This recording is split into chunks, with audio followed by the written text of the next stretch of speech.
Olá, estamos iniciando mais um Saúde e Qualidade de Vida aqui na TV Santa Maria, canal 19. Sempre com o apoio cultural da Unimed Santa Maria. Cuidar de você, esse é o plano. Pampeiro. Em Santa Maria, Pampeiro é Volkswagen. E o Hospital Astrogildo de Azevedo, a saúde que mais importa é a sua.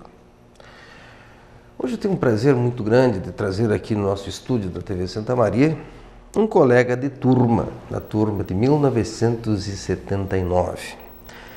Os nossos colegas que estão aqui em Santa Maria, que vão estar assistindo nesse momento o nosso programa, vão se recordar desse colega que vem lá do Paraguai para ser entrevistado por mim, Dr. Carlos Centurion. Centurion, naquele tempo, existia aquele convênio que os meninos saíam da América do Sul, vários países, e vinham a Santa Maria fazer o seu curso de medicina. Um convênio do nosso querido Mariano da Rocha. Pois é. Né? Doutor Mariano da Rocha, que foi o que instituiu esse convênio com os outros países, assim como brasileiros iam para o exterior fazer os seus cursos. Veio o Carlos Centurion para estar aqui conosco. Foram 6 anos de convivência com o Carlos, aqui, com os colegas, um excelente colega, e hoje está em Santa Maria visitando a família, que tem filhos aqui. Eu tive a oportunidade de convidá-lo, então, para estar aqui conosco. O Carlos Centurion é nefrologista clínico. Nós vamos falar sobre a sua especialidade, o que é nefro, as principais patologias do rim. Que o rim, por incrível que pareça, Centurion, ele não tem aquela coisa do coração, por exemplo, né? Quando se fala no cardiologista, no coração, o rim é deixado um pouco de lado. Né? Parece que o coração é o amor, né? Mas o nefrologista tem a importância do rim, né? A importância que o rim tem. E Centurion, mas vamos falar um pouco, eu quero saber da saúde do Paraguai. Nós estamos com dificuldades no país. É um estado do Rio Grande do Sul que está com dificuldade muito grande. Santa Maria está com dificuldade na área de saúde, principalmente daqueles que precisam, os que têm mais necessidade. Quem tem um plano de saúde que nem a Unimed, não tem problema.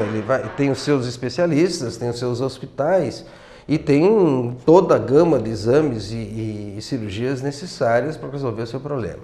Mas o Sistema Único de Saúde continua ruim, infelizmente. Infelizmente, Carlos. E eu quero saber como é que é no Paraguai. Bom, antes que nada, então, eu agradeço o convite, né?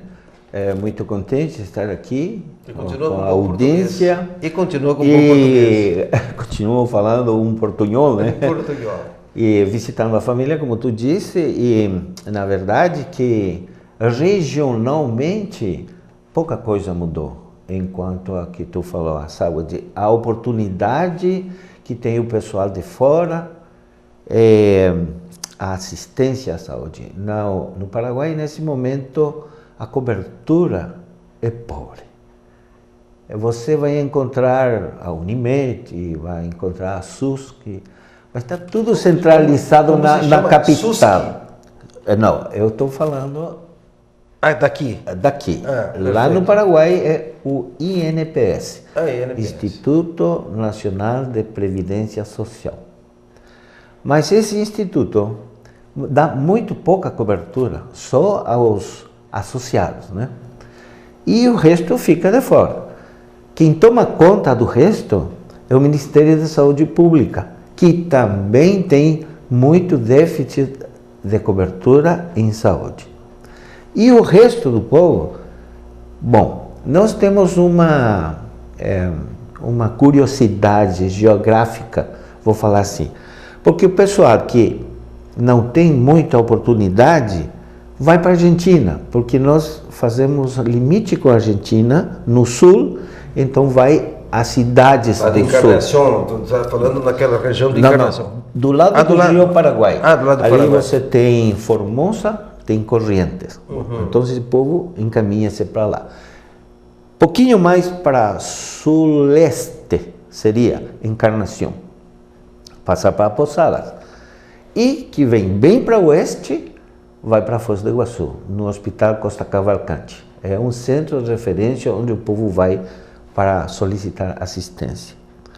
O muito feio de tudo isto é que, até hoje, a sensibilidade do governo é muito pobre também, porque como é que se diz, do orçamento,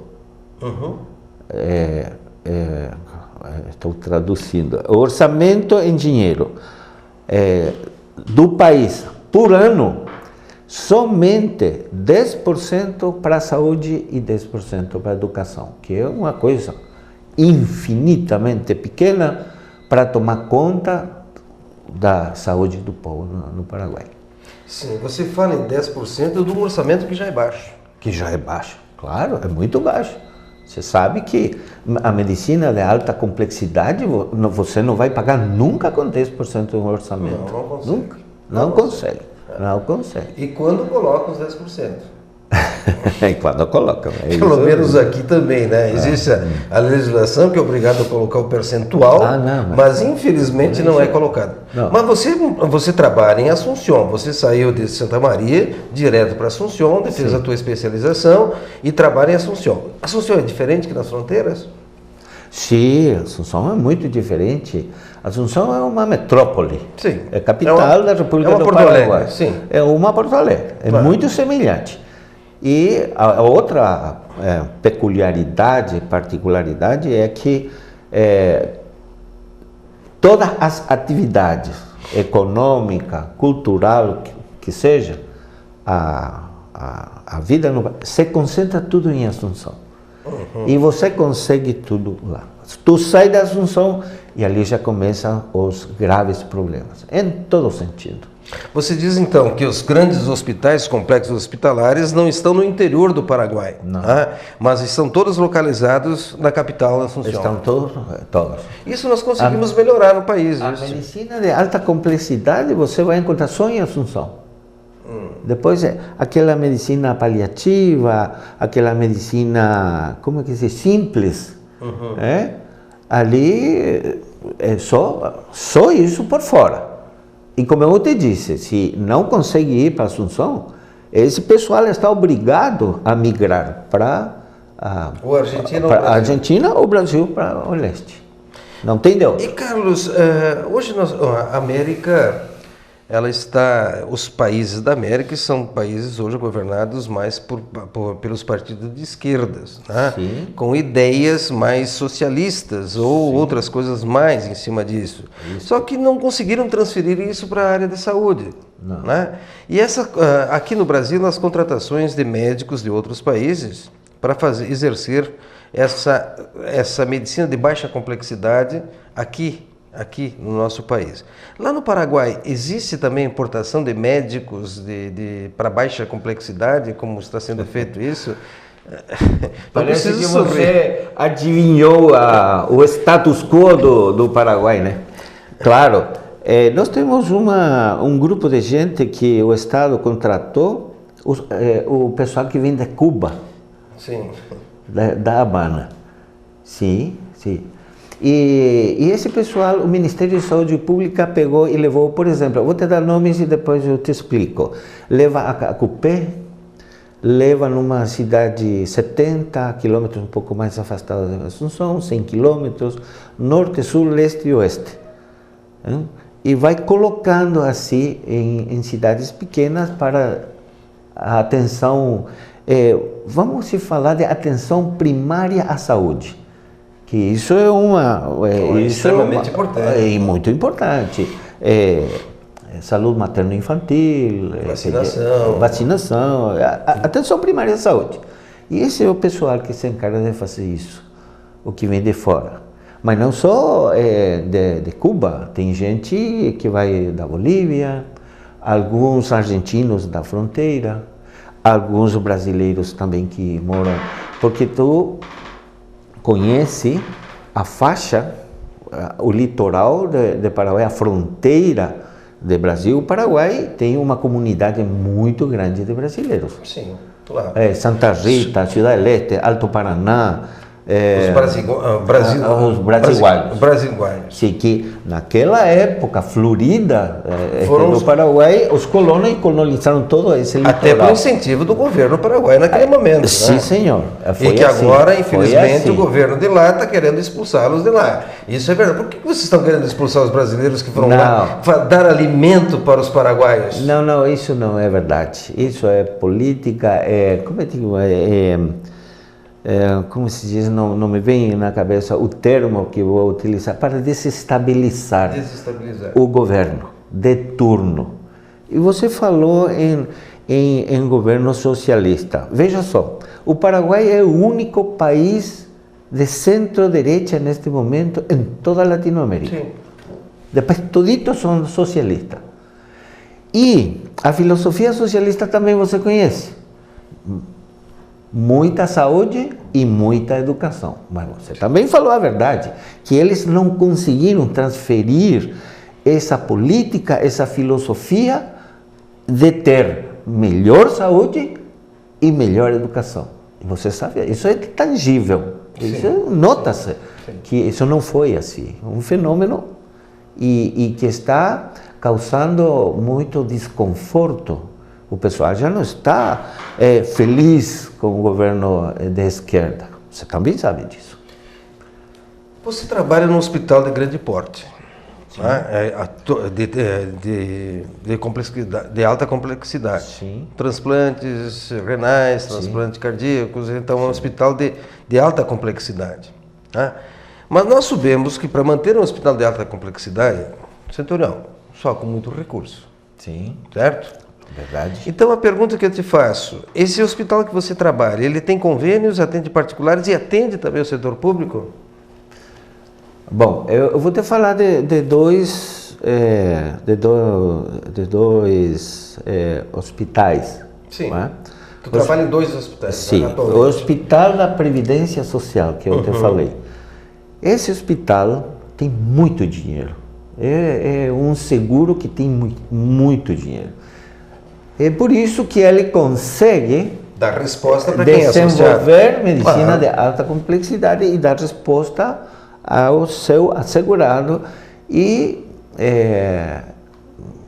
faz os transplantes de rim, faz transplante de coração, faz tudo que seja cirurgia complexa de coração, de rim, e intentamos fazer a de fígado, que na primeira etapa saiu bem, depois, infelizmente, a paciente morreu de uma infecção intra-hospitalar e acabou aí o nosso transplante de fígado. Também estava em planos fazer pâncreas-rim, que agora estive em Gramado no congresso da ABTO, Associação Brasileira de Transplante de Órgãos, muito interessante, e ali peguei muita coisa, experiência, trocamos ideias, e tenho pessoal com quem daqui em diante vamos tentar fazer um convênio para ajudar a gente lá a desenvolver mais estas ideias de seguir fazendo os transplantes de rim, de fígado, de pâncreas, né? E para a tua pergunta, respondendo o que tu perguntou, esse é Instituto Nacional de Previdência Social. Depois está a Faculdade de Medicina, que é separado do Instituto. É outra equipe. Aí ligado ao Ministério da Educação. Ligado ao Ministério da Educação, que também, nesses últimos tempos, o hospital recebeu mais dinheiro, mais verba, e começamos a incentivar os transplantes de rim e também de coração, mas o coração é muito mais devagar, é vagaroso, é mais complexo, as equipes precisam ter mais experiência, e aumentou um pouquinho, para te dizer que esse ano, até agora, outubro, a gente fez 28 transplantes de rim. E esse ano, 2015. E a dificuldade de sempre, né? Que essas são atividades que precisa de bons profissionais, uma boa equipe bem estruturada, Mas a gente não tem problema em recurso humano, sempre é recurso material. Por quê? Porque você faz tudo isso, precisa de laboratório, precisa de reativo, precisa de a medicação muito cara, a imunossupressão é muito cara. Tanto lá no Paraguai como aqui também, agora soube através dos colegas, que é muito cara e às vezes tem como se diz, vai em forma regular e de repente falta a imunossupressão. Enquanto faz o pedido, é uma coisa muito difícil de sustentar, né? Como é ruim para nós profissionais, né, acontecer isso. Faz um transplante, para o nosso telespectador entender o que o Centurião está falando.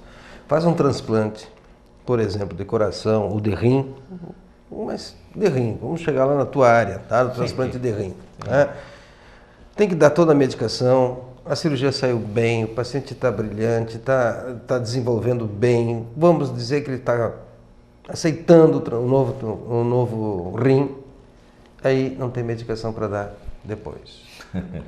Isso acontece aqui também, infelizmente. A gente vê isso, acompanha na mídia, os pacientes reclamando de falta de medicação. Olha a angústia que é para um ser humano, para a família do ser humano, que fez um transplante, feliz da vida, e que depois, de um momento para o outro, falta medicação. Isso é muito complicado. Muito complicado. Mas eu quero saber, então, na tua área, né, de transplantes de rim, como interagem os profissionais em relação à mídia, em relação à doação de órgãos, né? Porque é uma grande dificuldade ainda ter doadores de órgãos, tanto de cadáver como em vivo. Bom, isso aí é multifatorial, muitos fatores que para a doação. Por exemplo, no nosso caso, lá no ano 1979, a gente fazia os transplantes com donante vivo, não com donante cadáver. Hoje em dia, mais da metade dos doadores são cadáver. E só o 40% são doante vivo. E aquela questão filosófica, verdade? De mutilar um doante vivo, questão filosófica religiosa, e assim, muitos fatores que impedem que um ser vivo doe o órgão para o transplante de rim.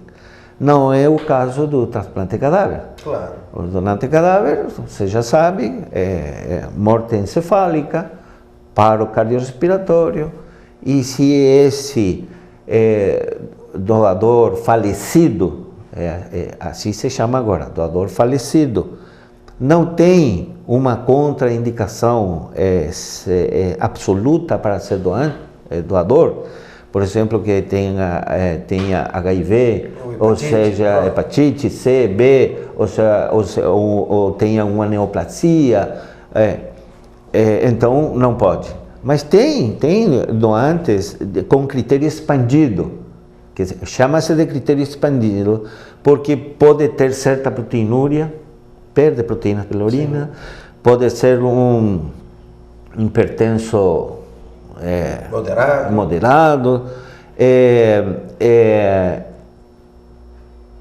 Esse rim tem uma nefropatia tubular aguda no momento que faleceu, mas isso não é contraindicação. A isso a gente define como doante com critério expandido. Por que se usa donante falecido com critério expandido? Justamente por isso, a dificuldade de de captar órgãos. Claro. Né? E para dar-te uma ideia, nesse momento, eu vou te dar uma estatística do Brasil, que aprendi agora. Temos 11.500 pacientes em lista de espera. E em São Paulo... Isso em rim? Em rim, só rim. Tem o pessoal, todas as equipes, em total, fazem 5.500 ao ano. Tu viu a diferença que tem? tem uma lista de espera muito alta. Muito. E isso acontece, como tu me perguntou, verdade? Por que as dificuldades para a doação? E, como te disse, multifatorial. Mas aqui, por exemplo, no Brasil, existem campanhas de doação, né? Sim. Na mídia, essa mídia paga. Infelizmente, essa história de parecer que parece que as televisões estão dando gratuitamente, não é verdade. Elas são bancadas para isso. Tá? Mídias, cartazes, palestras de colegas. Esse tipo de ação é feita também no Paraguai? É feita, mas é muito modesta. É pouca, como que se diz? Pouco divulgado. Pouco divulgado, não está bem estruturado ainda. Sim, até vou te dizer, tem duas entidades. Instituto Nacional de Nefrologia, que é um órgão que regula o trabalho do nefrologista. Sim. E depois está o outro, Instituto Nacional de Ablação e Implantes. Esse é o instituto que tem que fazer o que tu diz, a mídia, a propaganda, procuração de órgãos, e o pessoal que está em torno, né, da equipe de transplantadores, que se faz esse trabalho, mas não está muito fortalecido, falta coisa. Estou conversando com o Dr. Carlos Centurion, nefrologista de Assunção, no Paraguai. O colega Carlos Centurion é formado em Santa Maria em 1979, saiu da nossa cidade, criou família aqui em Santa Maria e está aqui nos visitando e foi convidado por mim, porque era meu colega, meu grande amigo, de tempo de faculdade. Nós vamos a um intervalo e já voltamos. Cuidar de cada detalhe, esse é o plano. Transformar um sonho distante em seu próximo destino, esse é o plano. Cuidar hoje do amanhã, esse é o plano. Envelhecer sem ficar velho, esse é o plano. Conseguir almoçar em casa, esse é o plano. A Unimed sabe que seus planos são importantes para a sua vida e se cuidar é a maneira de você realizar cada um deles. Cuidar de você, esse é o plano. Unimed. Centro de Valorização da Vida, bom dia.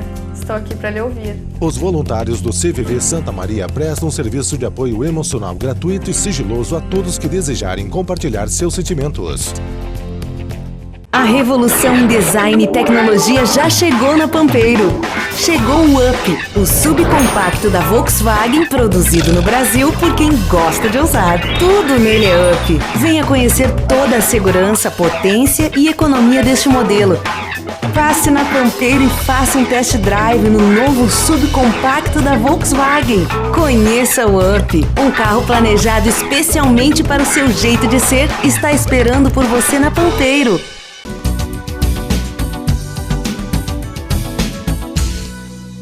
Estamos de volta com o nosso Saúde e Qualidade de Vida, com o apoio cultural da Unimed Santa Maria, Hospital Astrogil de Azevedo, e da Pampeiro, em Santa Maria, Pampeiro e Volkswagen. Nosso endereço eletrônico para perguntas é tvsantamaria@santamaria.tv.br. Entre em contato conosco e até sugira pautas para o nosso programa. O nosso programa vai sempre sábado ao meio-dia, domingo ao meio-dia, e também reprises aleatórias ao longo da programação durante a semana. Hoje conversando com Carlos Centurion, nefrologista de Assunção, no Paraguai. O Centurion, que está chegando agora ao nosso programa, ele é formado em Santa Maria na turma de 79. Centurion, é caro o transplante, como nós tínhamos dito anteriormente. Principalmente colocando que o Carlos Centurion é da equipe de transplantes de rim de Assunção, do Paraguai. E é só lá que fazem transplantes ou fazem em outros locais, em outras cidades? Não, só Assunção. Só Assunção. Então veja a importância dessa nossa visita ilustre estar aqui com a gente conversando. Né? Pois é. É extremamente caro. Ele estava me falando em 1 milhão de guaranis o imunossupressor. Eu me assustei com esse termo, 1 milhão de guaranis, uma caixinha de medicação. 1 milhão é 600 reais. 600 reais. Realmente, e toma 2 ou 3 caixas, na verdade 2 ou 3 comprimidos por dia, então realmente é muito caro. Por que nós temos que ter tantos casos de transplante de rim? Vamos começar isso, vamos aproveitar o Centurião e vamos pegar a experiência de um homem que trabalha numa equipe de transplantes, tá? E falarmos um pouquinho da prevenção. Por que está acontecendo tanto transplante de rins? Em primeiro lugar, porque antes do transplante morriam, né? Boa pergunta. Bom, aí eu vou responder por partes. A incidência e a prevalência da enfermidade renal crônica terminal que precisa de tratamento substitutivo vem acrescentando-se cada dia. Por quê? Porque a maioria dos pacientes em terapia substitutiva são diabéticos. Quase 40%. Você sabe muito bem a história do diabético. Né? Aqui no Brasil, 8% da população e lá diabetes é mais. Lá temos 12 ou 15. O último estudo que fez a Faculdade de Medicina, eles descobriram isso, mas eu não sei se isso está certo, né? Pode ter alguma variabilidade, um sesgo estatístico, né? Bom, então, dessa população, a metade dos diabéticos vai para a diálise. Depois vem as outras patologias, glomerulopatias primárias, litiases, uropatia obstrutiva, hipertensão arterial, diabético hipertenso e desemboca depois na nefropatia, né? E como eu te disse, a terapia substitutiva aumentou geometricamente. Claro. Então, não tem centro de hemodiálise que possa tomar conta de tanta gente. Então, o Instituto tem o seu centro de diálise, o Ministério tem em todo o país, tentando abrir unidades de diálise para dar cobertura. E é muita coisa, muita gente. Mas o fundamental disso é muito dinheiro. O Estado, o Ministério não pode tomar conta de tudo isso. E tu não pode ter uma população tão grande só em terapia substitutiva.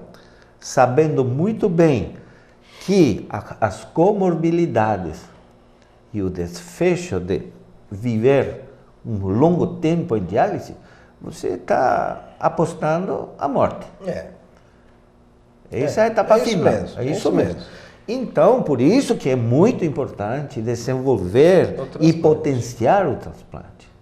Quanto mais é mais barato que o programa de diálise, apesar de que a gente gasta muito dinheiro em imunossupressão, né?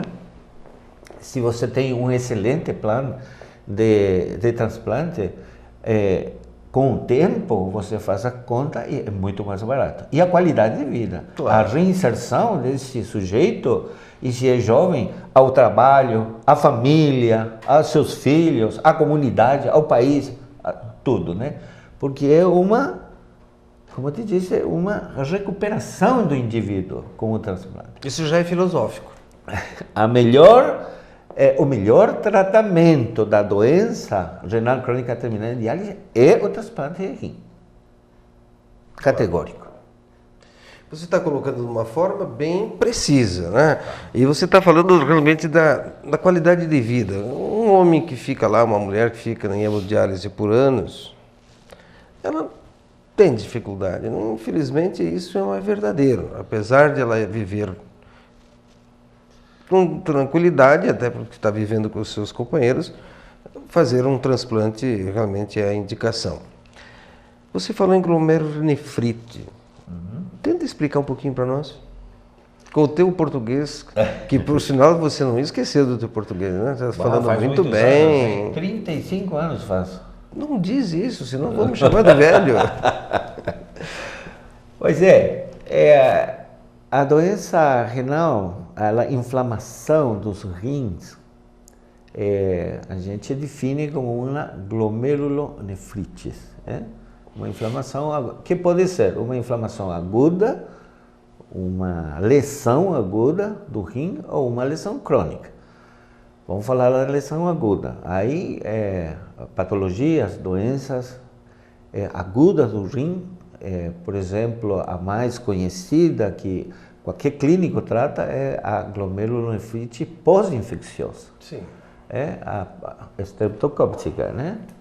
Tem o problema das amígdalas, ou tem furunculose nos membros inferiores, gente que está cronicamente sofrendo de infecções, e isso atinge os rins, inflama os rins. Então produz a perda da função parcial ou total do rim, sabendo que o rim é um órgão que controla o metabolismo do corpo, sal, água, hormônios, eritropoietina e muita coisa. É um laboratório perfeito. É um laboratório, gostei desse termo, é um laboratório perfeito. Perfeito, claro. Que quando fica doente, então perde a função e ali começam os problemas, como o laboratório não está filtrando todo o lixo do metabolismo orgânico, se acumula dentro do nosso organismo e começa a dar signos e sintomas de uma uremia, por exemplo, ureia alta, creatinina alta, sódio alto, hipertensão, edema, etc, etc. Não posso te explicar tão perfeitamente toda a fisiologia renal aqui, porque não vamos ter tempo. Não vamos ter tempo, mas até para colocar dessa forma, né? Porque de uma forma insidiosa, a glomerulonefrite, ela se manifesta, o indivíduo muitas vezes ele está com a glomerulonefrite, ele não está fazendo o diagnóstico que ele está com a glomerulonefrite, a não ser quando ele tem a dor, quando ele tem sintomas mais altos, mas às vezes ele já está em falência do seu rim. Sim. E não está sendo tratado, esse que é o grande problema. Pois é, a glomerulonefrite tem uma fase que pode ser subclínica, como tu fala, né? Isso mesmo. Porque quando o rim está já muito doente, você já tem o edema de rosto, edema de membros inferiores, hipertensão, dor de cabeça. Mas quando aparece isso, já está com problema. Porque o rim já está com problema. E a doença subclínica, você não tem hipertensão, você não tem edema, não tem dor de cabeça, não tem nada, mas você vai poder imaginar que está com uma patologia renal se faz o laboratório, né? E o primeiro sinal de doença renal no laboratório, um simples check-up da urina, vai encontrar sangue e proteínas. Isso já tem que chamar a atenção e tem que checar bem, fazer. Ali você começa a fazer todos os estudos, ecografia e outros estudos para saber se esse rim está doente ou não. Check-up simples para patologias renais.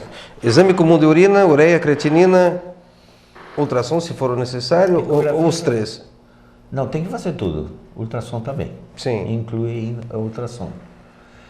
Por quê? E porque uma das doenças subclínicas que depois de um longo prazo você se dá em conta é aquela pessoa que nunca fez nenhum check-up, nunca fez uma ecografia.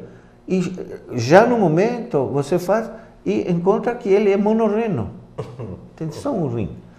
Ou encontra que esse sujeito nasceu com uma uropatia congênita. É refluxo vesicolateral, por exemplo, grado 1, grado 2, e os que mais se manifestam clinicamente são o 3 e o 4, mas isso já sendo pediatra, sendo pequeno, né?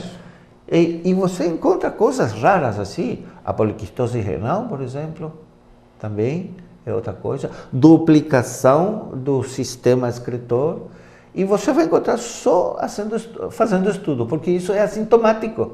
Sim. O pessoal não sente, joga futebol, faz exercício, faz tudo. Uma vida normal. Mas ele está doente. Tem essa patologia. O que não nós falamos foi, eu te disse, a lesão aguda. Depois está o doente, a doença crônica, que é outra história, né? E geralmente a crônica é por uma glomerulonefrite crônica primária, que a gente não sabe por que o indivíduo adquire essa patologia, ou a secundária a outras patologias. Aí já entra a diabetes, aí já entra colagenopatias, lúpus, poliarterite nodosa, e muitas outras, eclâmpsia. Bom, é uma lista muito grande que lesiona o rim e leva à enfermidade renal crônica terminal, que precisaria, quase com certeza, tratamento substitutivo. Tu acha que não precisaria? Precisaria. Precisaria. A evolução normal, claro, vai culminar nisso, né? E câncer de rim? Qual é o percentual? É alto? Não. Patologia, neoplasia do rim é um caso ao ano, cada 2. É muito baixa. A incidência e prevalência de neoplasia de rim. Isso que você trabalha no maior serviço de. Sim. Ali não. Muito pouco mesmo. Eu estou falando com o Carlos Centurion, que é nefrologista em Assunção, do Paraguai. Interessante isso, né? A primeira entrevista internacional que nós estamos fazendo aqui na TV Santa Maria. Nós vamos a um intervalo e sempre agradecendo a Unimed Santa Maria. Cuidar de você, esse é o plano. Pampeiro, em Santa Maria, Pampeiro é Volkswagen. E o Hospital Astrogil de Azevedo, a saúde que mais importa é a sua. Após o intervalo, nós vamos falar sobre cálculo renal.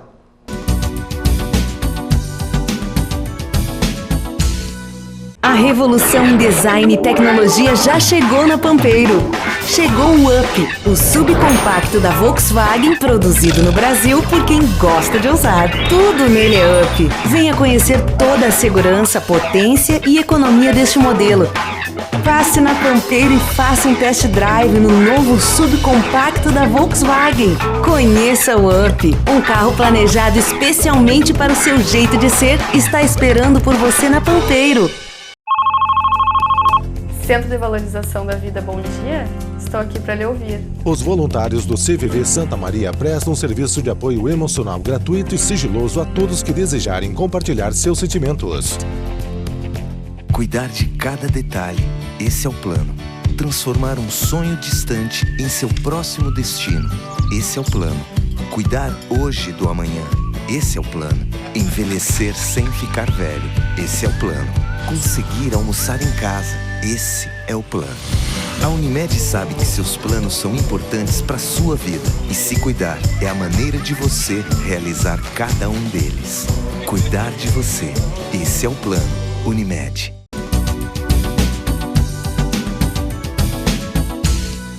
Estamos de volta com Saúde e Qualidade de Vida na TV Santa Maria, canal 19. O apoio cultural é da Unimed Santa Maria. Cuidar de você, esse é o plano. Pampeiro, em Santa Maria, Pampeiro é Volkswagen.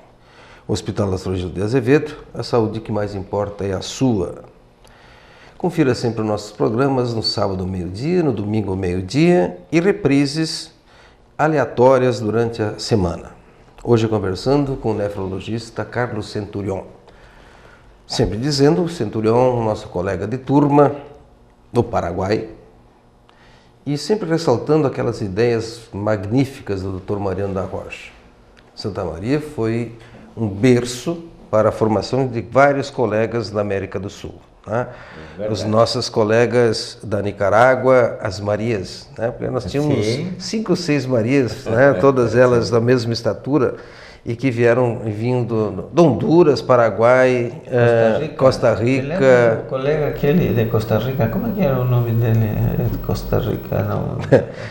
Nós não vamos se recordar aqui. Eu me recordo do Carlos Centurion, e nós tínhamos outro colega paraguaio que estudava aqui contigo, era o nosso colega. Carlos Abuelo. O Carlos também, né? Ele está em Encarnação. Encarnação é uma cidade lindíssima. Está fazendo cirurgia geral e ele urologia. Urologia. Olha, um nefro e um urologista. Sim. No nosso tempo aqui era o Dr. Calduro, nefrologista. O querido Dr. Calduro.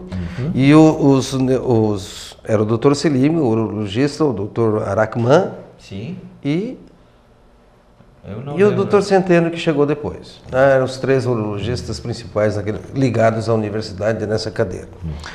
Talvez por isso, né, o Dr. Calduro era um excelente professor nosso. Foi uma figura, um grande colega, um grande professor. Conversando com o Dr. Centurion, nós falamos sobre cálculo renal. Isso é muito interessante, né? Falarmos sobre essa patologia, principalmente quem já teve. Quem já teve se recorda para o resto da vida de um cálculo renal. Né? Cálculo renal realmente dói. A passagem do cálculo renal pelo ureter ou pela bexiga, né? O paciente tem muita dor. Então, para falar sobre cálculo renal, eu preciso saber do nefrologista Centurion por que se formam esses cálculos renais. E se eles são familiares, quais são as causas, quais são as predisposições que tem do ser humano ter cálculo? Sim. Para a gente ter um cálculo renal, geralmente existe uma alteração do metabolismo do cálcio e do fósforo. Que o rim é que toma conta de fazer um equilíbrio entre o cálcio e o fósforo. Quando se rompe esse equilíbrio, então a gente começa a eliminar quantidades superiores de cálcio pela urina e, dependendo do pH da urina, isso vai se depositando, vai se formando um núcleo, né? Microcristais, e daí vai se acumulando e vai formando a litiase. Mas não é só o desequilíbrio metabólico que produz a litiase. Tem gente que produz litiase, mas não sabe por que motivo se formam os cálculos. Tem uma formação de litiase espontânea, sem se conhecer o motivo. Tem fatores na urina que impedem a formação de cálculo. Por exemplo, como te disse, o pH da urina, e tem outras substâncias que impedem a formação. Quando essas substâncias deixam baixo nível na urina, ali então tem maior predisposição para formar cálculos. Tem muito a ver também uma disfunção da tireoide. O hipertireoidismo é um fator que pode produzir cálculos renais. A pouca ingesta de água tem alguma coisa a ver? Também, como o rim, o fluxo de urina impede a formação. Uma urina muito concentrada em solutos também é um fator que predispõe à formação de cálculos. Todo nefrologista diz para tomar até 5 litros de água. Sim, é isto, né? Vou te falar disso depois. Quando a gente come muito hidratos de carbono, come muitas proteínas, também são fatores que se somam e predispõem à formação de cálculos renais. E uma das medidas para evitar justamente a formação todo mundo indica que se tome muita quantidade de água. Mais de 3 litros em 24 horas. É a média que a gente tem que tomar de água para evitar a formação de cálculos renais. Não pode ser cerveja. Pode. Pode. Pode. Não, mas nós não estamos indicando cerveja, não. Claro que não. Nós estamos indicando tomar água de 3 a 5 litros de água todos os dias, até principalmente, não somente para os rins. Né? O organismo humano precisa de água, de grande quantidade de água. E que, infelizmente, às vezes, principalmente os jovens, estão tomando muito pouca água. Muito pouca água. Né? Vamos tentar incentivar isso. Por que eles estão tomando pouca água? Eu gostei de um trabalho que eu achei muito interessante. Porque que antigamente a juventude e os meninos e até as crianças tomavam mais água. Eles corriam mais.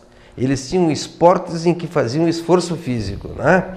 Jogavam bola no quintal, subiam na árvore, desciam na árvore.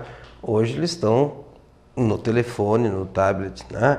E isso faz com que eles não tenham sede. Não tendo sede, eles não tomam a ingestas corretas. Então, boa dica, né? Uma boa dica para as nossas mães. A qualidade da alimentação também, que você falou, né? Que hoje em dia, como tu diz, o jovem é sedentário, é mais obeso, come comida, como se diz, hambúrguer, cheeseburger, como chama esse tipo de comida? Então, fast food. Fast food. E pouca atividade. Pouca ingesta de água, então isso vai desequilibrando e vai auspiciando a formação de cálculo. Aí uma patologia que é a nefrocalcinose, múltiplos cálculos, cálculo coraliforme, por exemplo, que está metido ali.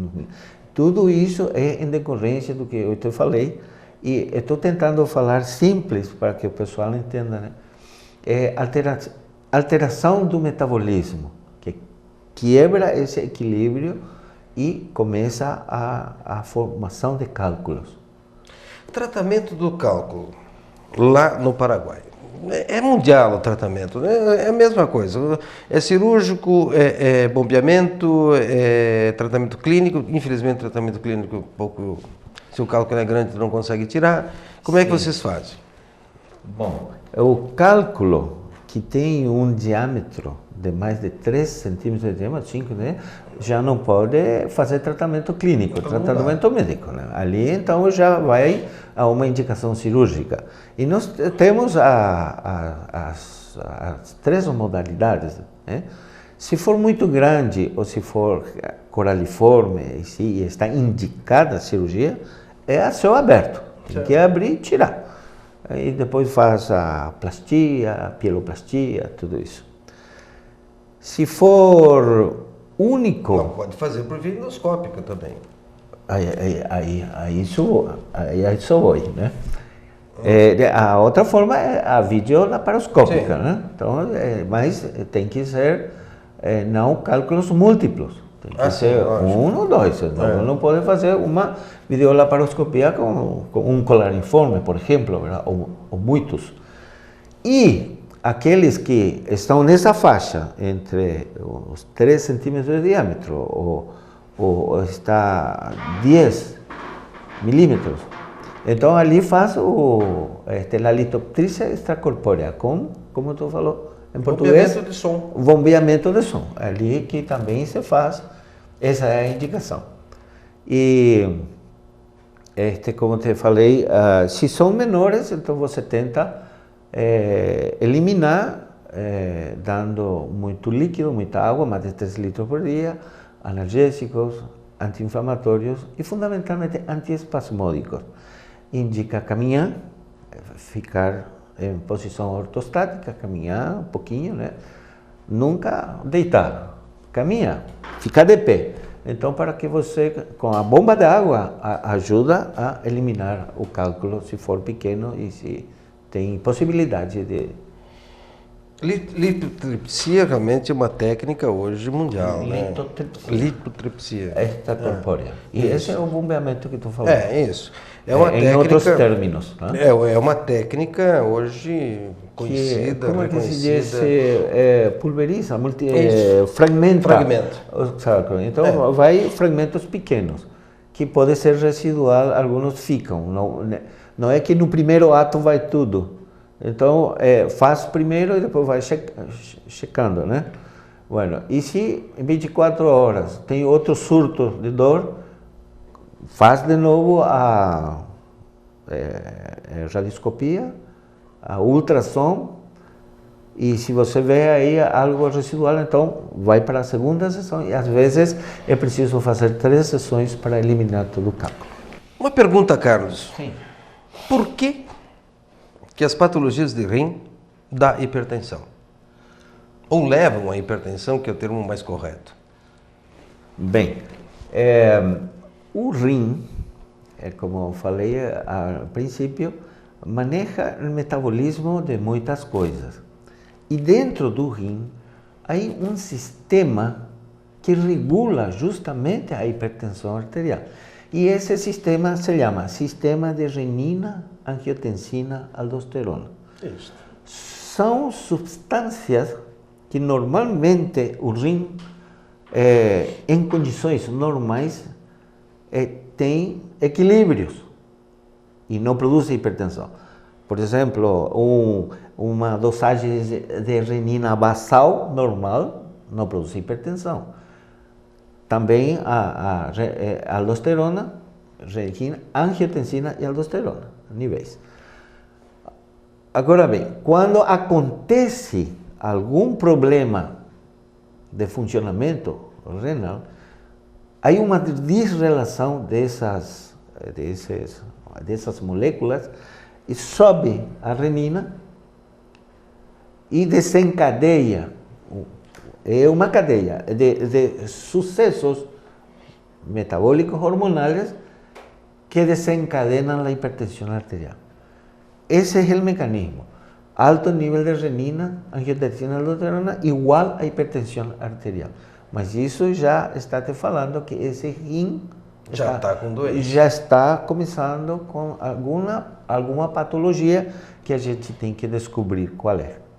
Normalmente, por incrível que pareça, o nefrologista não é chamado para o tratamento da hipertensão tanto quanto o cardiologista, né? Mas faz parte realmente da avaliação do hipertenso a função renal. É obrigatório, todo cardiologista, todo nefrologista, é lógico, quando vai no especialista e muito mais, ou o próprio clínico, ele tem que ver realmente se o rim está funcionando. Senão não adianta só dar hipertensivo. Claro. Tem outro tipo, porque a gente pode classificar a hipertensão arterial. Sim. Porque está a hipertensão renovascular. Assim. Mas o mecanismo é diferente, porque renovascular tem alterações nas artérias que entram no rim, que pode ser estenoses, né? Anomalias congênitas, artéria dupla, assim, alguma anormalidade na anatomia arterial, por isso é renovascular. E essa estenose também desregula esse mecanismo que eu te falei e produz uma hipertensão, que tem uma característica muito refratária ao tratamento. Então, por isso que é muito interessante que quando você encontra um paciente com hipertensão arterial e que já esteve muitas vezes com um cardiologista, e o cardiologista não encaminha, não larga, tem que fazer um check-up, né? No mínimo tem que fazer uma ultrassom e todo o check-up laboratorial para saber o que está acontecendo ali. Na verdade, os cardiologistas fazem um check-up e tratam essa parte e tratam toda a hipertensão, a não ser aquelas hipertensões essenciais, que na verdade não tem absolutamente nada a ver no rim. Pois é. Não temos que esquecer uma coisa, que patologia renal é um fator de risco cardiovascular. Sim, claro, lógico. Bom, quando o rim está doente, tem um impacto negativo sobre o coração. E quando o coração começa a ficar doente, tem uma miocardiopatia hipertensiva isquêmica, ali também já é risco de fator de função renal. Então, são dois órgãos muito correlacionados no seu funcionamento. Se o rim falha, já começa a falhar o coração. E se o coração falha, começa a falhar o rim. Por isso, acho eu que tem que que os colegas, a gente tem que conversar, se pôr de acordo, né? Sim. Né? E trabalhar junto. Quando o cardiólogo vê que essa hipertensão arterial é, entre aspas, essencial, ele não encontra a causa, tem vai que fazer uma pesquisa. Tem que falar com o nefrologista. Isso é muito interessante. É interessante mesmo.